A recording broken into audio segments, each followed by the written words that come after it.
Sundaram Sudandiram Ullam Ulagam Ullasam Sugam Sundaram Sudandiram Ullam Ulagam Ullasam Sugam Sundaram Sudandiram Ullam Ulagam Ullasam Sugam Sundaram Sudandiram.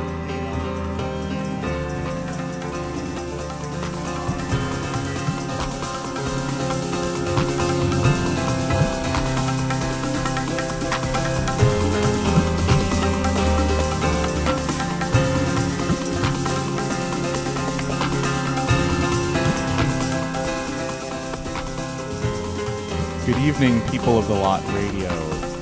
My name is Russell E.L. Butler. I'm going to be your host this evening on a very special presentation.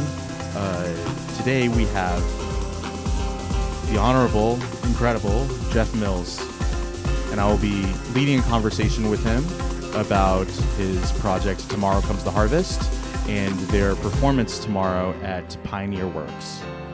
What you're listening to right now is a new single from Tomorrow Comes the Harvest, which is a collaboration between Jeff Mills, Jean-Phi Dari, and Prabhu Edward.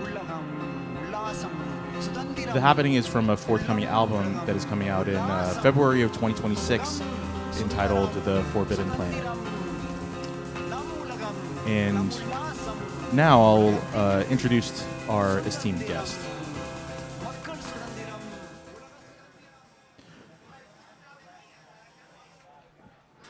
When you hear the word techno, you may hear it followed by the name Jeff Mills. However, don't let that distract you or limit your perspective regarding his artistry. Jeff Mills is a multifaceted artist, a deep, compassionate thinker, and an embodiment of creative work and determination. I have yet to see Jeff Mills DJ, though I played a gig with him. It was just at the same time in a different room. My experience of Mills' work has been similarly close, but at a distance. My first experience of Jeff Mills' work was through a YouTube rip of The Exhibitionist over 10 years ago. I have purchased 12 inches of his from the 90s and 2000s of his techno productions and DJ'd them in nightclubs all over America and Europe. However, the first time I saw him in person was at a screening of his film Mind Power, Mind Control in Detroit in 2022. Mind Power, Mind Control documents the video, sound, and installation work of Jeff Mills over the last 20 or so years. My conversations with friends about Jeff's work dwell little on his DJing. We all acknowledge that this work is unparalleled, singular, and infinitesimally inspiring. Instead, our conversations focus on the conceptual contours of his artistic output. I often encounter perspectives on this output that are limited by the nostalgic musings of techno's past, not for my peers and I. My Midwest friends focus on the Every Dog Has Its Day series, while my producer friends focus on his improvisational work with Tomorrow Comes the Harvest. This will be the subject of our conversation today. So, welcome, Jeff. Thank you. Good evening. Welcome to New York. How does it feel to be in the city? It's always great to be back. I lived here many moons ago, and so it's always nice to come back here. Yeah. How has the city changed in that time period since you lived here? And it was many things were different. Manhattan. I lived in Gramercy Park for a few years. It was more or less more vibrant, the curve of that, and how people are coming and going. The kind of dynamics of human life. It was a little bit, slightly bit more gritty back then, people were techno fanatics, and it was techno crazy. It was a fever that was going around New York at that time. This was during the residency of the Limelight? 92, 93. Okay, 92, 93. Yeah. Okay. So you're on this tour for your project Tomorrow Comes the Harvest. And this show at Pioneer Works tomorrow night will be the fourth show on the tour. How have the shows felt so far? Great. I mean, we don't plan or really discuss anything that's going to happen before we take the stage. So we're just kind of just hanging out, traveling from city to city, and then it just happens, right then and there, right in front of the audience. Is there any point at which you're in the same room before the performance? We typically share the area of the dressing rooms and the green rooms, but we're talking about other things. We're talking about politics and the Yeah. weather and good food and all these type of subjects. But yeah, but when we take the stage, that's when the deeper aspects of the conversations are expanded upon. Is there a point at which, with any show, where you're, well, I suppose similar to the green room experience of talking about politics and the weather and just like, shooting the breeze, that there might be an element that shifts your mind into a different creative space? Is there, are there things that you experience during these performances that you're like, oh, I made this choice at this point in time, maybe I'll try something else this next time? Or is it like how down to the moment are things? Yeah, typically I'm trying to forget. So when it's over, it's over, and we then can look forward to the next show, next city. What do you do to forget? Is there a particular ritual, or it's just it's part of this? It's just a natural part of this larger process. Well, I mean, I personally, I developed and kind of conditioned myself to enhance this process because 15, maybe 20 years, maybe 25 years ago, around the turn of the century, I started to take away a lot of the things that would capture music in my studio. So multi-tracks and certain recorders that would archive, to capture things. Yes. So that when I go in the studio, I'm just translating what I feel at that moment. And over time, I, even as a DJ, I mean, it's kind of important for me to not think about what I just did. Once my head hits the pillow, it's over. The day is over. Yeah. And that day can be over at 8 o'clock in the morning on the following day. I know this well. And, Yes. but when my head hits the pillow, I've conditioned myself. When it hits the pillow, it's over, no matter what happened. And so it's the same case here. No matter what we just did, I can kind of just erase it all out and then begin to look forward to the next opportunity.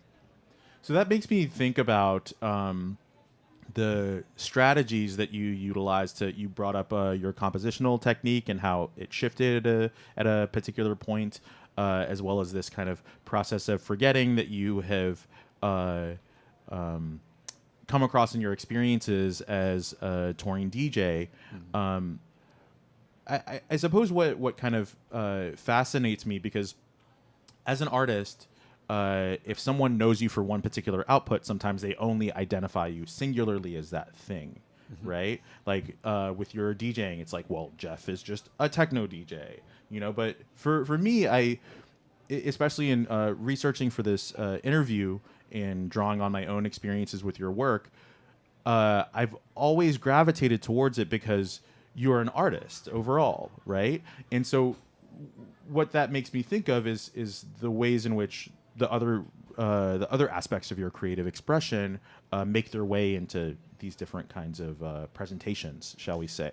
So what are some? Are there other strategies from your DJing, from your productions, that you're integrating within your live performances for Tomorrow Comes the Harvest? I mean, to speak. I mean, I embrace all the impressions that people have of me and what I'm supposed to do, which I guess what keeps me busy all the time. Yeah. So, I mean, they're the only ones you can be present for, right? It's like, Yeah, I'm talking yeah. about people who aren't in the same room as you, I mean, right? I look at them as opportunities to be able to play with an orchestra, to be able to play with other musicians in a jazz form or free jazz form, to be able to compose soundtracks for films, to to be the DJ, to Yeah. be contemporary dance and choreographers and all. I mean, I think I'm lucky to be able to be in a position where I could be looked at all these different perspectives.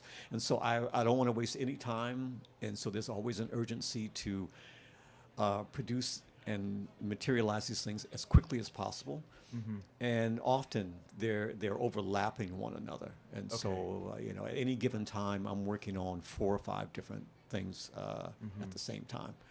And sometimes difficult, to to manage, but over time you get better at it, more tactful at structuring your time and applying it to what needs to be done at certain times. I mean, part of being a DJ and producer and doing all these things, it makes you better at editing Yeah.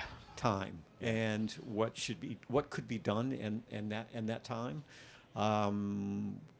what needs to be done to make to have the most impact. Also is what you eventually get better at. And when you make mistakes, I don't particularly look at those as mistakes. I look at those as attempts for something that eventually will happen. I mean, it's makes the whole process much easier and easier to deal with. Just this smoother kind of a streamlined thing, this kind of like a non-linear approach. So I'm very curious about what you just mentioned about the you're working on 4 or 5 things at once. How do you stay organized? I just work all the. I'm thinking about things and working all the time.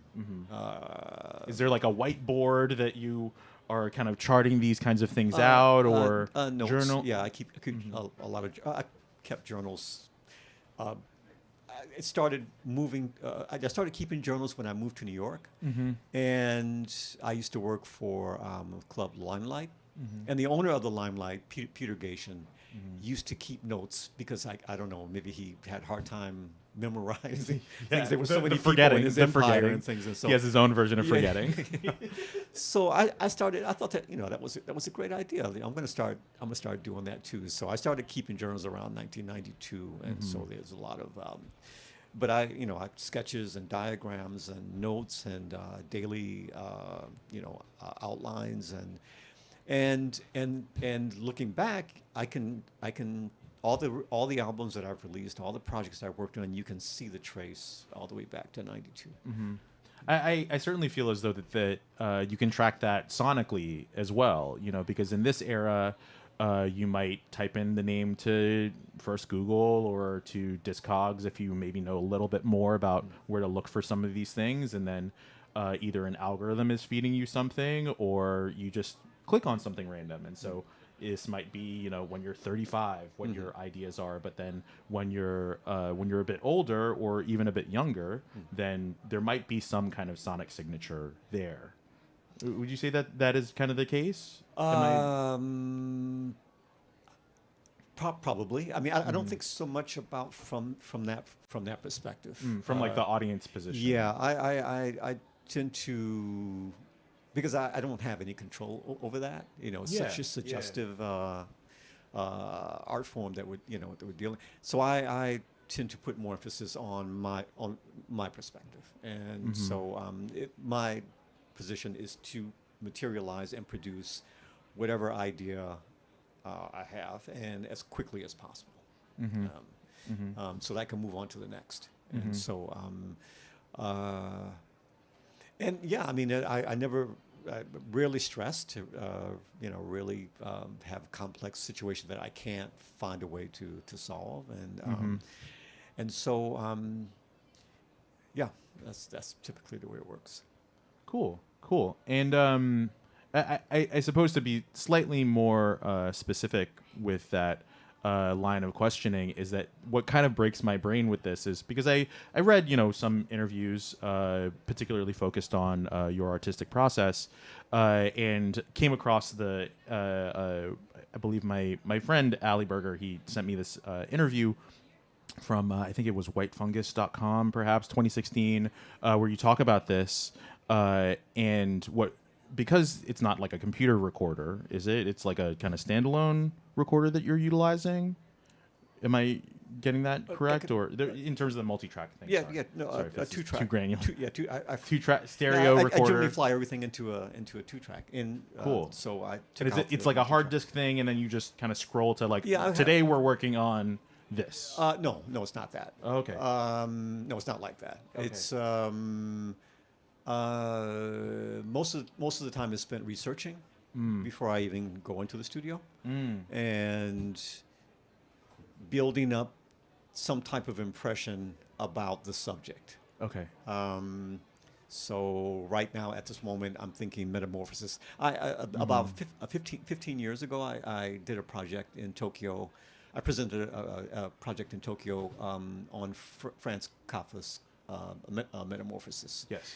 And I made this really nice soundtrack, and we worked with contemporary dancers that at a certain point of the kind of DJ set, the dancers rise up out of the audience and begin to transform into insects, take off their clothes and shed their clothes and stuff like that. And it was a really, really interesting type of satire type of performance. We only did it there, and but I went back into those recordings, and it's given me another idea, more of a science fiction, more thriller, Cool. you know. Cool. And so this is what I'm thinking about now, and I'm doing some research about many different aspects of how that happens in nature and so forth. And so stuff like that. you know. Cool. Yeah.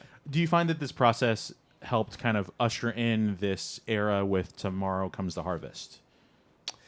Well, almost everything that I've worked on and that I'm currently working on and probably will work on is connected in some way.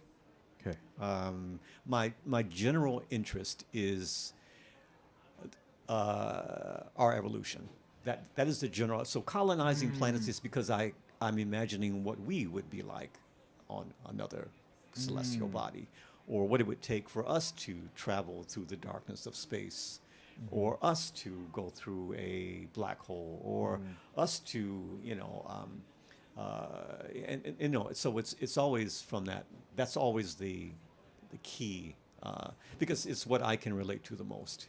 I'm not a machine. I'm not a and so Like so this discovery process is what you can relate to. This like kind of expansion, more so, learning more, experiencing more, modifying ourselves in order to be able to understand things that are much bigger and greater and further away, and things that we have to really might have to use our imagination to even grasp and understand. This is really the foundation of everything, really. So Tomorrow Comes the Harvest, playing in a way in front of an audience, not planning anything, working in real time to create something that wasn't there before in front of an audience. We're hoping it really has an impact, and people in the audience can take this experience away and apply it to the other things that they do. So this like curiosity that inspires curiosity in others. that's one aspect of it. But I mean, I also look at things like a lifespan, which is only roughly 100 years, which is a very short time. In the best case scenario, under the best of circumstances, if you're healthy right? and you do the right thing. Yeah. I mean, and it's a very short time. Yeah. And a lot of this time can be occupied with other things, and so I realize that, and so this also leans on this urgency to materialize and get things out and in the ears of people or in front of people. Yeah. It does make me think of this role that Tony Allen has played in the kind of genesis of this project, and then his unfortunate passing in 2020, and how over the span of your career and your whole life that this may have been a fairly kind of consistent experience? I mean, we all do, this is a thing about human beings. Is that like a thing that has kind of motivated this? Because I'm having my own experience of this. It's like, well, I'm here. There's only so much time. Like, how much can we get in here? In a way, yeah. Yeah, I mean, behind all that is this vision that I have, that electronic music, more specifically techno, becomes something much more than just something that we dance to. That it actually becomes a much larger platform in order to be able to, well, from various perspectives, not only just letting yourself go and transforming and reaching a higher level of consciousness, but in terms of communication, education, as like technology itself. Yeah, I mean, that it can linger into other facets of life, and not just entertainment and recreation. And so I see that. And I mean, it's certainly given me that, this kind of introspection and this, it's easier to focus on thinking big or having your imagination expanded if you have like a model that kind of demonstrates that, I think. Yeah, I mean, the fact is that at some point I started making electronic music, techno, and somehow that has gotten me over to other countries to meet people that I would not have normally have met, and establish friendships, and sometimes very constant relationships, and they say things that make me think about other things, and I speak to someone else from somewhere, and so it is in a way. It has expanded out the dance floor already in certain ways, and so I see this in a much larger picture than what we currently are dealing with now, I think. Especially because you're just kind of traversing so much time and space, just traveling the world with this message. Yeah, it's. I mean, before extensive traveling, I mean, I thought of time a bit differently, but now, like I said before we went on air, I mean, my day ends when my head hits the pillow, no matter what time that is. So if it's 4 o'clock in the afternoon and I've been up since the day before, that's the end of the day, and I don't look at days by 24 hours so much anymore. I can't. Yeah, it makes me think of this. I have a book recommendation for you. I attended a talk with Ryan C. Clark, who's one of the people from Dweller, which we were talking about earlier. He hosted a series of talks at the beginning of this year with an author named Rashida Phillips. And she wrote a book called Dismantling the Master's Clock, which kind of makes an argument for breaking down this perspective around linear time. And something a little bit funnier and a little bit more of a... For the online folks, there's this kind of video circulating of Mariah Carey saying that, oh, I don't believe in time. Like, what is that? I don't even have, So there are all these different kinds of experiences and expressions from creative people that this linearity doesn't quite work. I mean, it was. I think I read a book, I don't know, about the creation of the 12-hour clock, and it was. I mean, it was mainly for industry and to get the workers to come to work and things like that, and they would they would like set the clock, they would like break the clock to make people stay there longer. And so it doesn't really apply as in the same way to someone in my profession.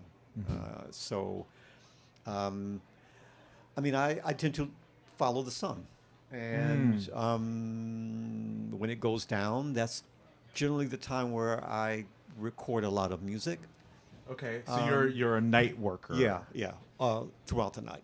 Okay, cool. Yeah, that's when things start. And Is there like a particular amount of hours that you try to put into the work, or is it just whatever the work calls for? Yeah, usually after dinner.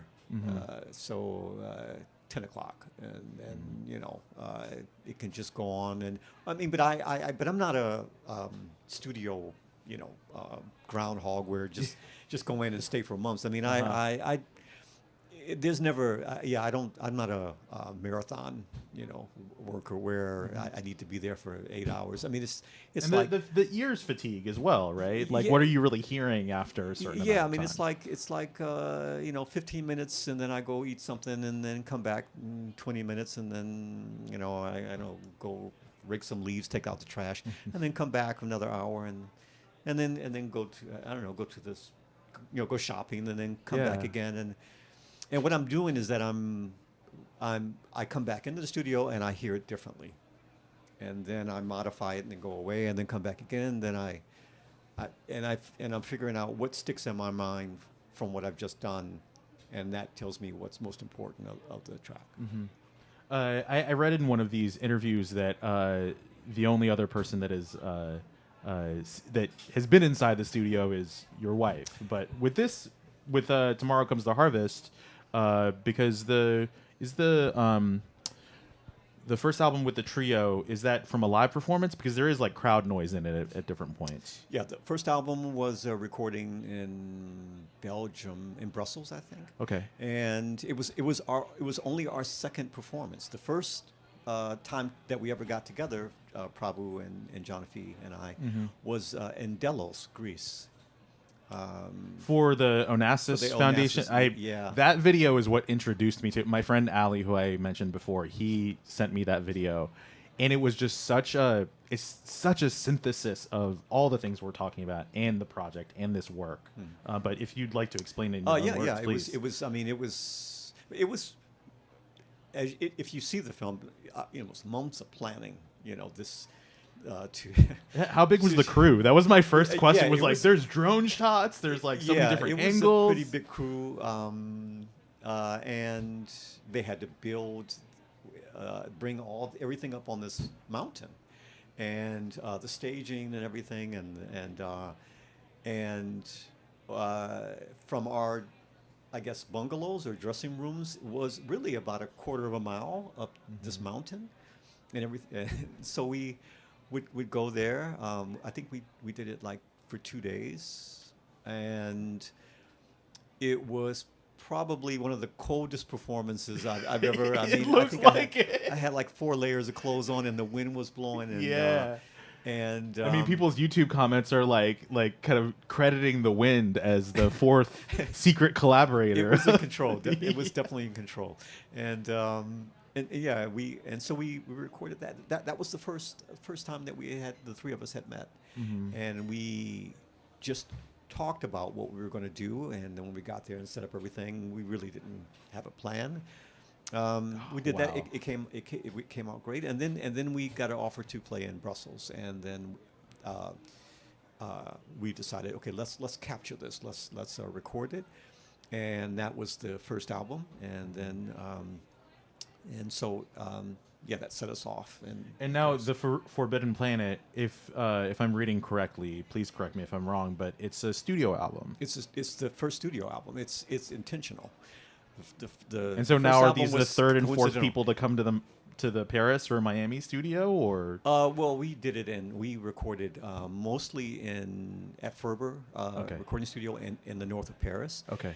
And a few other studios in Paris, and then we recorded the work of Rashida Ali, flute inclusion, in Criteria, in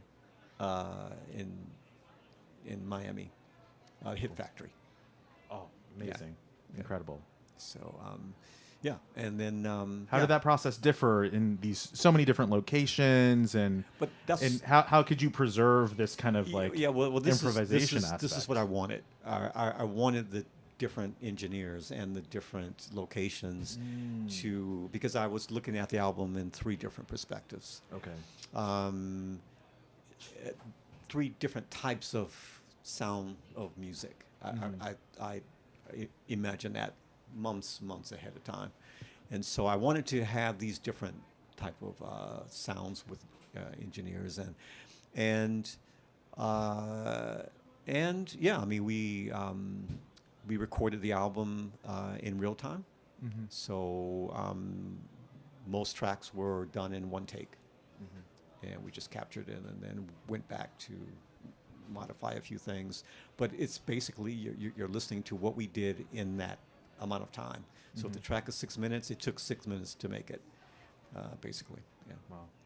When you're in the engineering side of things, what is that mix down process like? Like with the Dallas performance, upon my second or third listen to it, I was really struck by how well engineered it was. How good this post production was, especially like that first couple of minutes. You know, I mentioned the wind earlier. You get the wind noise on the microphone, and then it gently kind of dies down as things more and more sounds become introduced in the performance. Yeah, we on that we brought our own engineer because we were unsure. You know, I mean, you're a mountain, the wind's blowing, and so anything can happen. Anything could happen. Yeah. So we brought our own engineer, and she recorded it. And we wanted her to be familiar with the circumstances. And this is someone you've worked with before? No, this is the first time that we work with her, and so she did a pretty good job at capturing it.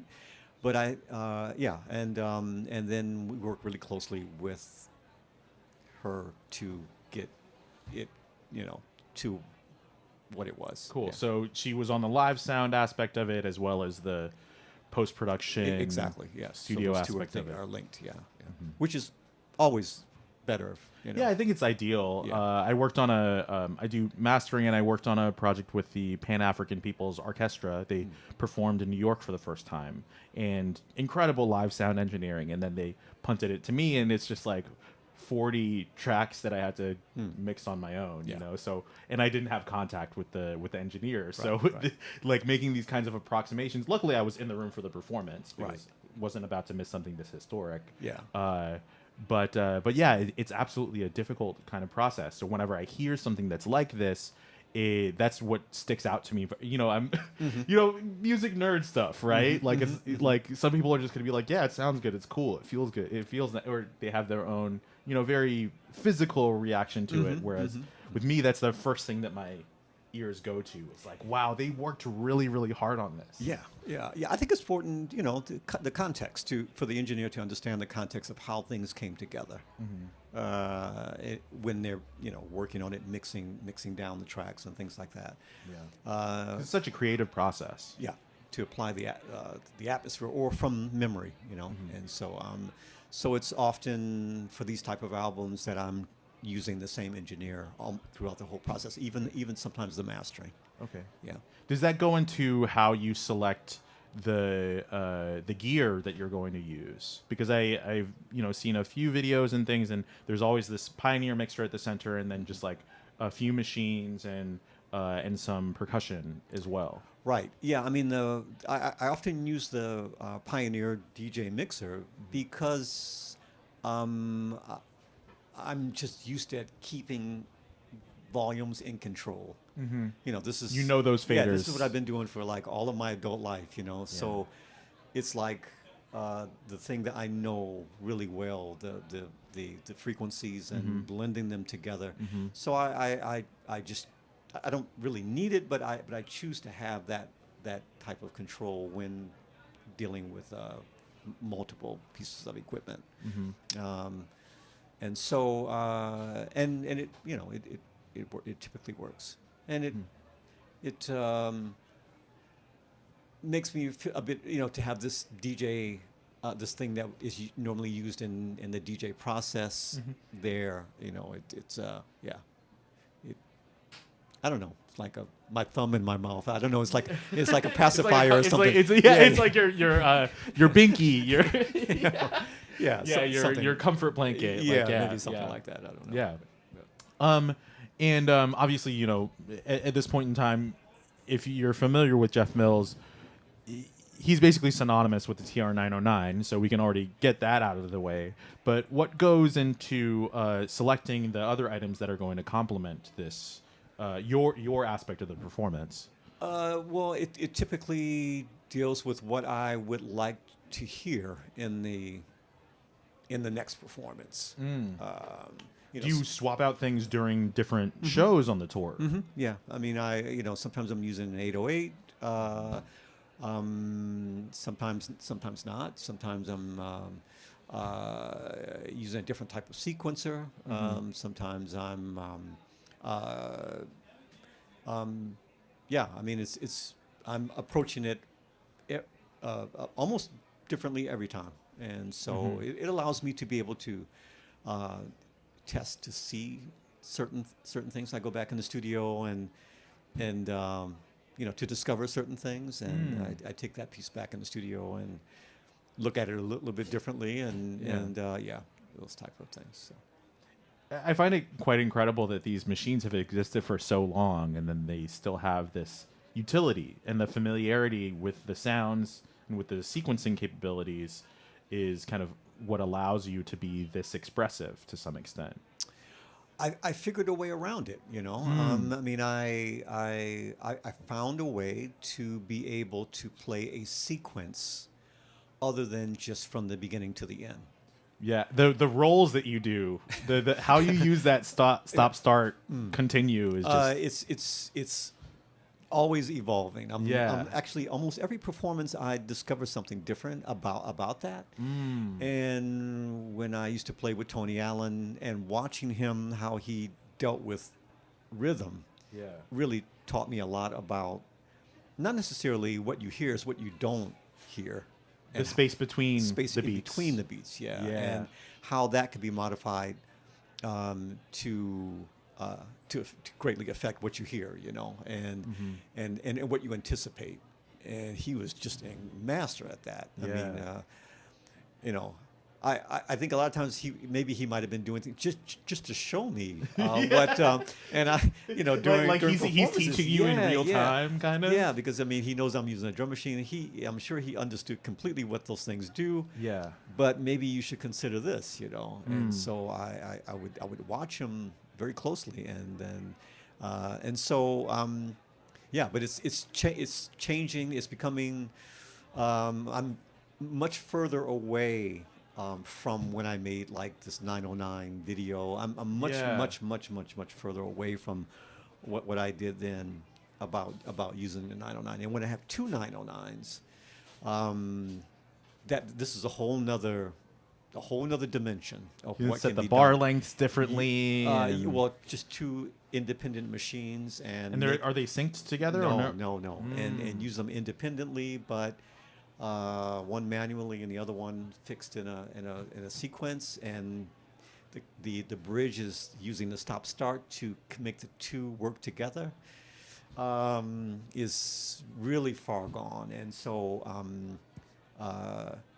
I'm thinking that maybe I need to document that, because I think it's important for Exhibitionist 3 or a new name. But maybe it's probably something that other people should see how that's working, because it surprised me how spontaneous I can be depending on the distance between these machines, and if like the physical distance. If like the patterns of one machine are close to the stop and start, if they're right next to one another, I can be even faster and more smoother, and it's seamless, and I can do things that it's a simple thing, but it makes a huge difference in terms of time and precision and things like that. And so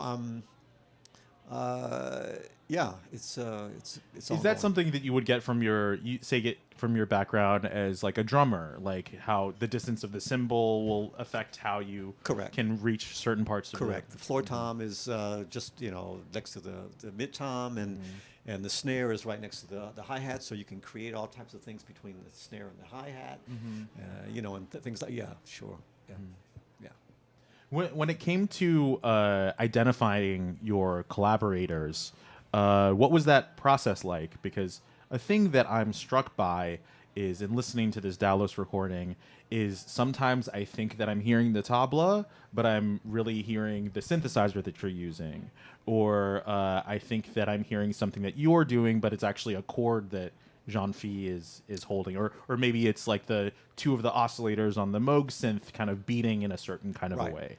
That was the idea. That this was the thing that I thought And you about. meted that out with conversation, or you listened to their music first? It was an idea that I had before I contacted them, and that was part of this new approach to what Tony and I were doing, and so I wanted to find musicians that were playing in a way that we could develop these bridges between our setups, and so to the point that it would be they would have more relation, even though it's tabla, but you have certain harmonics that can blend over into what Jean-Phi is doing, or some things that could relate to the toms of my 808 or 909, or so that it becomes a very well knitted fabric of frequencies and harmonics and sounds, and so that was considered and done on purpose. In this 2016 interview that I mentioned earlier, you mentioned this once again relates to DJing, where at first you are looking for to appeal to the audience, and then you're looking to appeal to yourself. But then this other thing arises, which is it. When you're improvising within this context, is that still something that you're going for, or is there like another thing that has arisen as a result of collaborating in this way? Yeah, the it.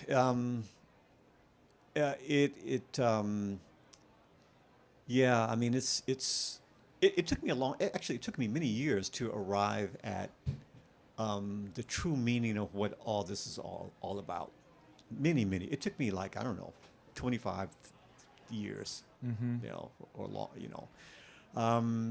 I call it the ephemeral other, where we're all pointing in a direction, but it's kind of an approximation. We're never pointing exactly at the thing, but we know that we're right, kind of moving towards it. Yeah, it's what all of this is about. It's why people come to the event. It's why DJs learn a craft in order to be able to present it. It's why producers produce music.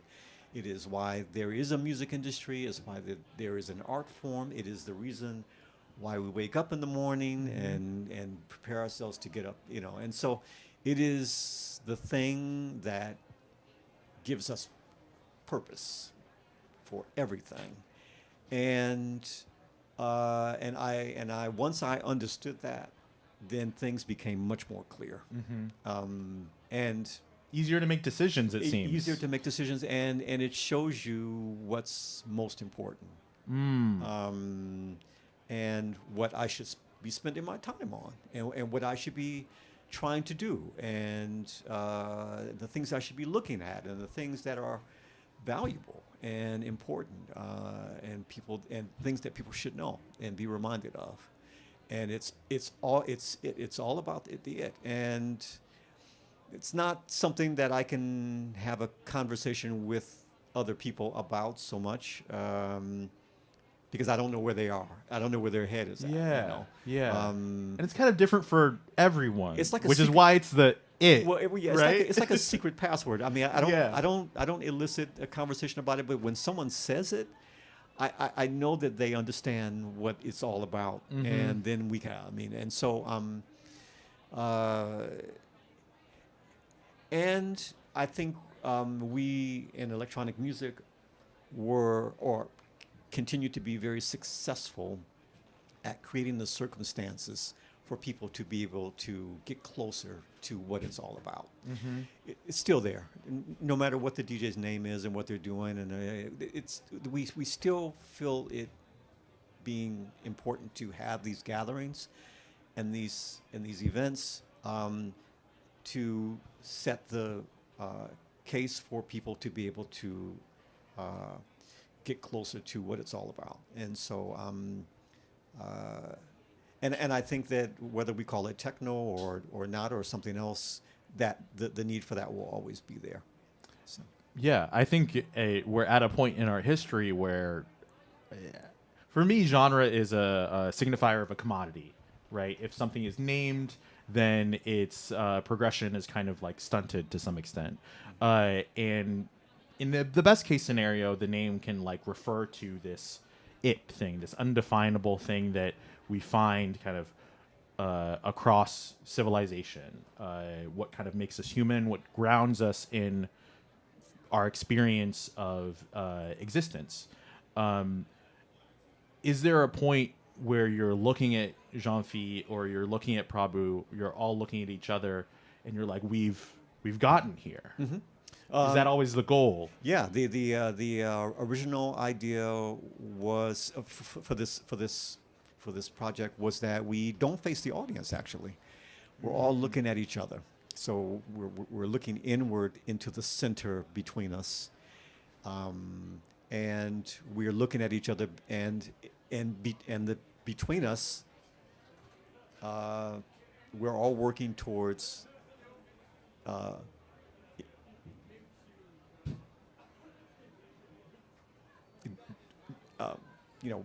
Working towards. Is it like is it like an architecture that is like a? Yeah, I mean, we through music we begin to form things in our mind individually in our minds, and it just touched it. When we've reached that point, you look at each other, you see it on their face expression, you see it in their eyes, you hear it in what they're doing, and it's among us. It's here. It's right in between us. You see it, you feel it, and we're hoping that this happens in front of an audience and they can also recognize it too. So and so this is a little bit different than when I was with Tony, and it's a bit more defined. What our purpose is and what the objective of why we get together and why we're doing all this. When you're starting out the process in the show, you all come on stage, applause, brief silence. Is someone starting? Is there like a coin flip, or does somebody just pose an idea? Or do you just start to focus on? No, it's pretty much that. Someone does something, and then you kind of answer to that, and then someone does something else, and before we know it, we're in the performance, And so you're like posing questions. Yeah. We're listening the same way as someone sitting in the audience. I'm listening to Jean-Phi do something, and it gives me an idea of where the tempo might be. Because we're unsynced. So we're not synced together at all. So, of course. So it gives me an idea where the tempo might be. It's all hands. Yeah. Right. Yeah, and so so I, can come close to it's the tempo that he might be playing, or where we can go from there. And so so it's all about feel, and intuition, and just. Having a conversation, he says something with a note or a chord, and I answer that with a beat, and Prabhu, expands upon that with, and so Prabhu and I are are speaking towards John Fee in his direction, and then that shifts. Then both of them are, and so this is basically what the performance is about. It's really interesting how it happens. Is there ever like a point where you're entering the performance and you're like, I know that this is what I'm going to do right now. I'm going to reach for this thing first, or is it just a? No. It's I've got these pieces of equipment, and let's see what either of them say at this point, and then I'll figure it out. Okay. What is sound check like in that context? Yeah, it's more of a line check. We just need to make sure that technically everything is stable and set. Okay. levels and things. Okay. And other than that, that's really. I mean, we like to play together for a little bit, just to kind of oil the the gears a little bit. But other than that, it's not a extensive amount of time that You're not having the like 4-hour Prince sound check. No, and- no. It's typically like it's mostly spent on line checks because there's a lot of microphones. yeah. and a lot of yeah, there was like 8 or something on the tablas alone, yeah, right? yeah. So it's it's mainly that. Lovely. Well, we're entering the last kind of portion of our time together. Is there anything that we have to? I mean, we were just saying that you have no intention going into it, but is there anything we have to look forward to tomorrow night at Pioneer Works? Well, there'll be music. There will be people. Yeah, there'll be three. Oh no, Whether or not it will be amplified. yeah, there'll who's be to three say? guys, and we're lucky, and we're joined by Rashida Ali. She came Oh, up from great. Atlanta. Oh, wow. And so we there'll be the four of us there, and Mm-hmm. we are ready to play. New York is always special. Occasion. Yeah. It's always the right time to play here. What makes that the case for you? It's the people. It's the circumstances that could happen because of the way the people are here. Just unique.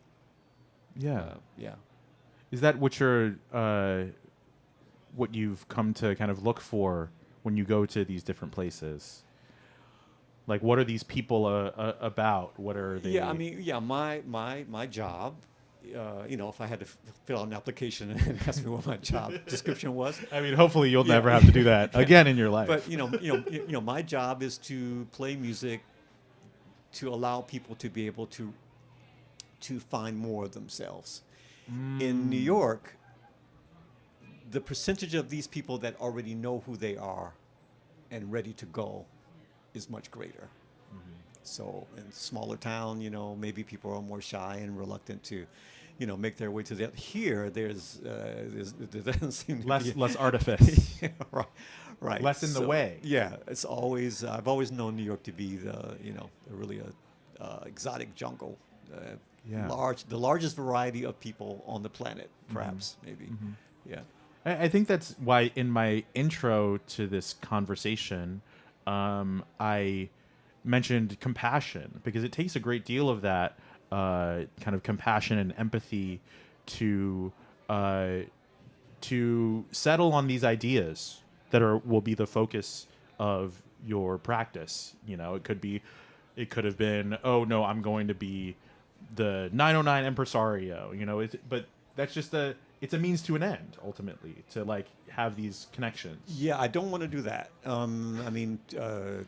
So it's for what I'm trying to materialize, it's better to be open and not rarely conclude anything of the way things should be.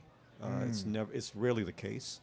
And I always think that there's room for improvement, modification, enhancement. And if things are what they are and they need to stay the same because it's just not possible, then I tend to move on. I tend to. There's nothing more that I can. There's nothing I can do about that. Yeah. And so it is what it is. That's what determines that this is done. And it's done, and that's a clear sign that I need to move on to something else that is more questionable, and more undetermined and more unfinished. And this is where what I enjoy the most. So looking at something that I can turn upside down, and when I do that, people can see a different perspective of it, and I can suggest, let's expand upon this. So the 909, I don't think anyone meant for a programmer to use it in that way of using the stop and start to play rhythms and your rudiments and things like that.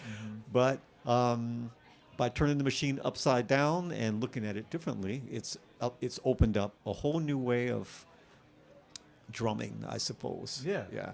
I mean, it's a truly an artistic, like in a contemporary kind of conceptual sense, perspective, where the instrument itself, the paintbrush itself, is this like a piece of art that can be kind of recontextualized, right? Yeah. To do these new kinds of things with. Yeah, I mean, most instruments are about striking things. You're pressing the keys, which you're striking the keys, and piano and saxophone, you're striking the keys, and in 909, it is the same, and so if you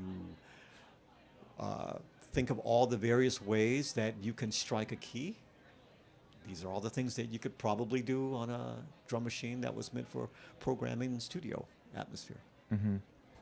So does that mean that the future holds an acoustic 909 album of just the key strikes? I did a release, I don't know, 15 years ago about that. I think I recorded it at the Rex Club, and it was just the 909. It was what I was doing on the 909. I don't think many people caught that one, but I mean, obviously, I'm hearing about it for the first time. Yeah, so. I mean, it was. It's such a satisfying sound, though, that like mechanical key sound. Yeah, I mean, there is I mean, if you know anything about electronics and the circuitry of these machines, there's a certain amount of there's a frame that you're dealing with about each sound, and you can give the impression as if you are modifying the width or the dimensions of that frame. Yeah. With the silence. And this is what I learned from Tony Allen. From Tony. Yeah, and so you can sound like you're doing a drum roll, or you can sound like you're almost even accenting something that has no accent. And so, it's very, very interesting. I would suggest to every electronic music producer to look at that, to try it, because it shows you that the distance between electronic musicians and classical and jazz was never really far. No, not remotely. And once you could find a way to find the bridge to speak to them on a level that everyone can understand, then that's when real things can happen. Yeah. Yeah, real substantial, really relevant things can really happen then. Yeah, the tools or these instruments, they become tools, and then the final thing is they end up just being this means to an end. Yeah, right. and also electronic music producers need to put more. We need to have more ways to put more of our character into the finished product. I couldn't agree more. And so I think more people need to make things that are about things. Yeah. And so I'm left-handed, so what I do with a drum machine and playing it, stop-start, it is coming out a certain way. My left hand is stronger than my right. And so, it would be different if someone else were to do that was right-handed or even-handed. So, So yeah, I'm waiting. I'm doing these things for years now, waiting to hear other musicians approach it, to show everyone else that this could be approached from another perspective. Yeah. Waiting. Still waiting. Well, I think that's a perfect note to end on. Great. Okay. I'll certainly be waiting and trying my very best. So thank you. Sure. Jeff Mills, everyone. Thank you.